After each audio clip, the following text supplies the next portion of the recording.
What is up? What is going on, everybody? Welcome back and welcome into Seattle Mariners transaction time and time to talk about some moves that have happened this week for the Seattle Mariners. We'll dive into Austin Shenton returning in a trade from Tampa Bay. And today was the deadline to tender and non-tender contracts for 2025. Talk about maybe a couple surprises that happened there as well. Plus, Adam Jude reporting a certain number for payroll that's probably not going to make fans all too happy with our beloved favorite baseball team. Before I dive any further, as always, do me a favor, guys. Smash the like button. Helps out the channel tremendously and helps out the algorithm. Hit subscribe if you are new or lurking. We're going to have a lot of fun this season. We're only a few months away from baseball, as crazy as it sounds. And then comment your thoughts down below, as always. Let's start with the players that were tendered and non-tendered contracts. Then we'll get into Shenton a little bit here. There were some obvious ones: Cal Raleigh, George Kirby, Logan Gilbert, all tendered contracts. Of course, no shock there, as they are very good baseball players, and very good baseball players help you win baseball games. So all three obviously tendered contract for 2025. There were some 50-50 ones: Trent Thornton, Taylor Saucedo, Gabe Spire. I think you could have made a case for either way, but all were tendered contracts for 2025. This doesn't mean that they're guaranteed to be on the opening day roster or anything like that. It just means they'll be under contract for the Mariners in 2025. They can still be traded, whatever, released, or, if they have option to the Mariners. I think Saucedo is the only one of that group that has options. So I wasn't sure on those three. I thought maybe they'd move on from them, but all three are back. So like I said, a couple 50-50s I wasn't sure about. And then the 50-50s that went the other way that were non-tendered that I wasn't sure about were Josh Rojas and Austin Voth. So both of them become free agents. Sam Haggerty was also non-tendered a contract. Not shocked there. Haggerty did some good things for the Mariners, was a good base runner, hit lefties pretty well, good defensive guy, but then had the serious injury last season. Don't even know if he's 100% healthy yet. Obviously, they could work something out where he comes back on a minor league deal. And the same could be said for Rojas and Voth. They could still come back, could still re-sign them, but as of right now, they're free agents. So I think with Haggerty, it's more of a medical thing than necessarily a production thing. So we'll see if they maybe make a minor league deal and bring him back. Sometimes the teams will do that for a guy and let him, work through the injury in their facilities and everything, and maybe he can get back and, into Tacoma or something, and then help the Mariners out down the road.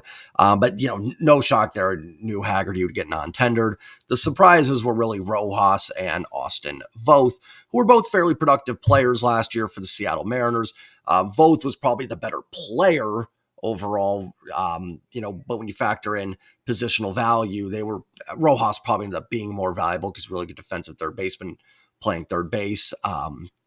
But both were decent, right? Austin Voth was solid back-end reliever for the Mariners last year, certainly not on par with the Munoz's, a healthy Matt Brash, or the likes of those players. But for Voth last year, a 3.69 ERA, appeared in 68 games, 61 innings, 61 strikeouts, high whiff rate, was able to get guys chased, good velocity, expected ERA was in the 87th percentile, and strikeouts and walk rates both above average for Austin Voth. So he was solid last year, especially in a year that saw Matt Brash out for the year, Gregory Santos battle injuries all season.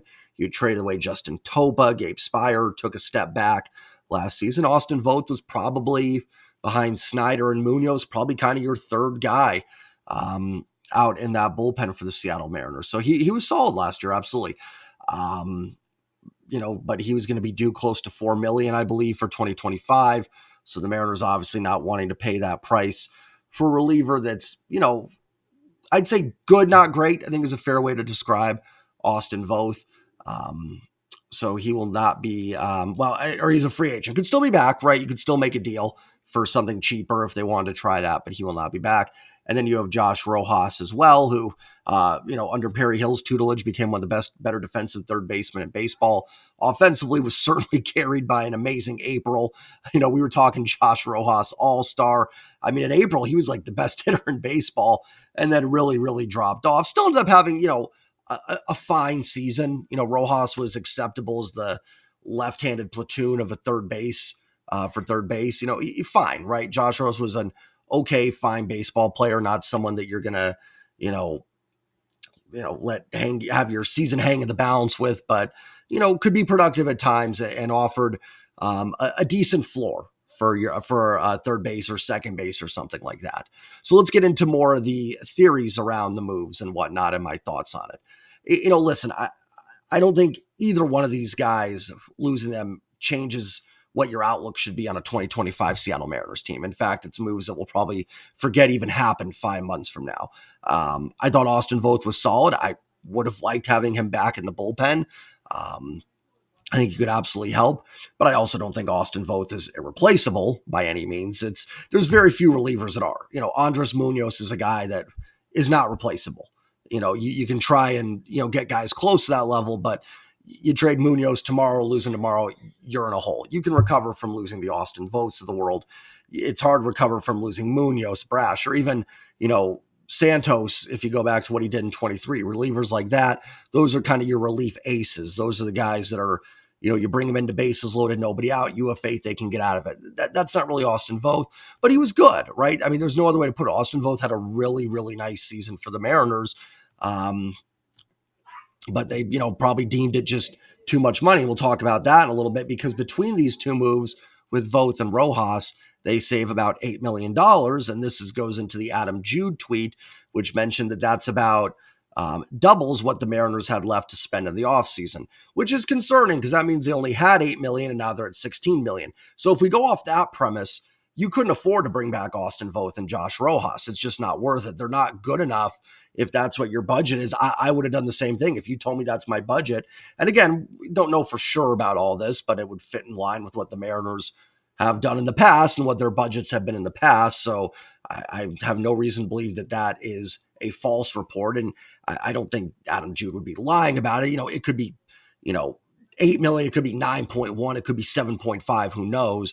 But I think it's fair to say that's about the range of what they have. And if that's what you have, and you came to me and said, Jay, what do you do? I'm like, well, I can't give them contracts. They're not difference makers enough to do that, and they're too expensive. You can do it with Sauce, Spire, and Thornton because they're a lot cheaper, and it's not a big deal. Obviously, you got to have some players on the roster for 2025, but, that's a little different. If you're getting into more expensive guys like Voth and Rojas, that then just can't do it. And listen, I know Josh Rojas is not somebody that's like, oh no, you're losing Josh Rojas, it's the end of the world. It's definitely not the end of the world. But like I said, it does give you a decent floor, right? Like Rojas is somebody that, now you do have a glaring need at third base. There's no way to kind of wiggle around and go, well, you could platoon Dylan Moore and Josh Rojas, or you could put Rojas at second with Bliss and acquire somebody at third. Now you have a hole at third and a hole at second. I'm not saying they shouldn't have made a move anyways, even with Rojas on the roster, but Rojas just gave you that sort of buffer.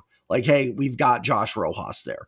It's, the Seahawks having George Fant at right tackle for Abe Lucas. Fant, of course, got hurt, but you know what I mean? It's that buffer there. Rojas was that guy. And had the Mariners been in better position budget-wise or willing to spend more money, or had, let's say, Dodger-type money or something like that, you probably would tender Josh Rojas a contract, because at least you've got him there, and it's good depth to have in case you can't get those other moves down. So, I'm not going to lose sleep over Josh Rojas not being on the team next year. They could always bring him back if they truly wanted to. He's a role player, but it did give you a floor at third base. And this is a team now, like I said, that's operating with, a budget of 15 to 17 million left, somewhere in that range. So when you're dealing with that, you can't afford to have a Josh Rojas on the roster. Same for Austin Voth.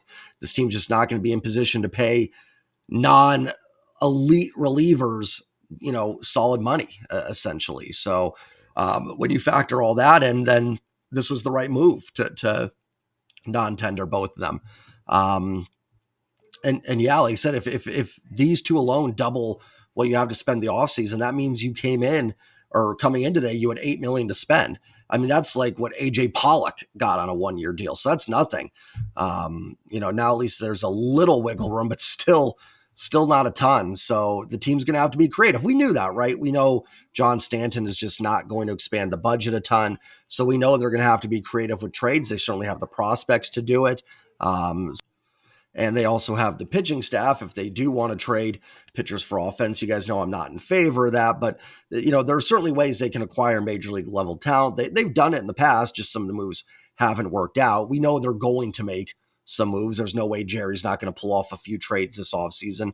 But they're potentially needing third base, second base, first base, DH possibly. Outfield's pretty set. Starting pitching is set. Bullpen, we'll see where Matt Brash is at, where Santos is at. I mean, you could make a case the bullpen's okay. You'd probably like one more arm in there to replace Austin Voth, essentially. So we'll see what they end up coming up with. But there's some holes that need to be plugged without a lot of money to plug it with. It's not all on Stanton. Jerry's made some poor moves too, right? They're saddled with Mitch Haniger's contract right now. Obviously, Mitch Haniger rightfully and as he should have exercised his option for 2024, which is I think $17 million. You would love a way to get that off the books. I don't think there's any way you can get all of that off the books, but I mean, I think that there's a way you can trade Mitch Haniger, attach somebody else to him and save $7 or $8 million from that. They would do it. It may be something where they have to trade Haniger and, I don't know, Emerson Hancock or Haniger and, I'm blanking somebody else on the roster, another reliever or something, attach him to it, eat most of the money. Is similar to kind of what they did when they traded away Jared Kelenic. They essentially attached him to get rid of Evan White, Marco Gonzalez's contract. So that's what you'd have to do to get that contract off the book. Mitch Garver's is on there as well. I'm not as adamant about trading Garver because I actually do think he provides some value as backup catcher. He hit lefties pretty well last year. I think there could be something there. But if you need to shed money and you can do it, he's owed, I think, 12, 13 million this year. That'll be another avenue. But, the thing with Haniger is I think you can get Haniger off the books, do a trade. I mean, if someone's willing to do it, that's going to be the tough part. And it doesn't create a roster hole. With Garver, it does a little bit because you'll need another backup catcher in there and maybe another platoon DH guy. So I'm willing to keep Garver on the roster, but we'll see what they have to do for financial flexibility. If you can get Mitch Haniger's contract off the books, I think that's something that you have to do to free up some more money here for this team. So kind of just feels like we're going through the kind of the same things we did last offseason. Don't want to be too doom and gloom here, obviously. We haven't even really gotten into anything yet. But yeah, and listen, again, do I think Josh Rojas and Austin Voth should you lose sleep over it? No, there's nothing there that you should lose sleep over. They're both decent baseball players that will find a home somewhere and contribute, but they're not difference makers, right? They're not guys that are going to put you over the top or anything like that. But it does create, like I said, a clear need at third and second. If you want to go optimistic with it, you could look at it like, listen, they know this, right? It's not like Jerry, Justin we can criticize them, all these guys we want, but obviously they know that they know what their roster looks like. So if they're willing to say, okay, we're willing to not tender Josh Rojas a contract, maybe they're confident they can work out something and get a quality third or second baseman, whichever position they want to go with, get that in here and get that taken care of. So if you want to look at it from that optimistic standpoint, you could, that they're confident that, they don't need that buffer in Josh Rojas there. And like I said, with bullpen, not super worried. You've got some good arms down there. The Mariners are really good about finding guys. We talked about Paul Sewald, Justin Topa, Gabe Spire, Austin Voth, finding guys like that and turning them into pretty valuable pieces. So, I think they'll be fine in the bullpen. But Voth was solid last year, so it's always, and these guys help contribute, so it's always tough to see that happen. But they'll land on their feet and be playing Major League Baseball next year, no doubt. Let's get into Austin Shenton, who is reacquired from the Tampa Bay Rays for cash considerations.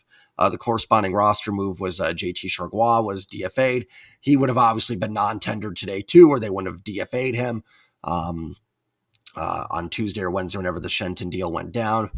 Shenton was a former Mariner, originally drafted by the Guardians. I think it was Cleveland. I think he was originally drafted by Cleveland. And he was traded along with JT Chargois for Diego Castillo in 2021.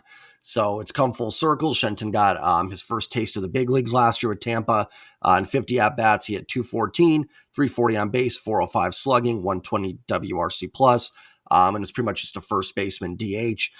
27 years old, good depth piece, right? Just some solid depth. If that's their big move of the offseason, then obviously that's a bit massive L for the Seattle Mariners. But Shenton kind of gives them somebody that can play first. I think he's played some third too, can DH, hits from the left side. So that can provide value in T-Mobile, where it's easier to hit as a left-handed hitter, and it can provide some good minor league depth too. If he doesn't make the major league roster, it can help in Tacoma and then come up if needed. So, and in his 50 at bats in Tampa, put up some decent numbers. Again, we're talking about 50 at bats there.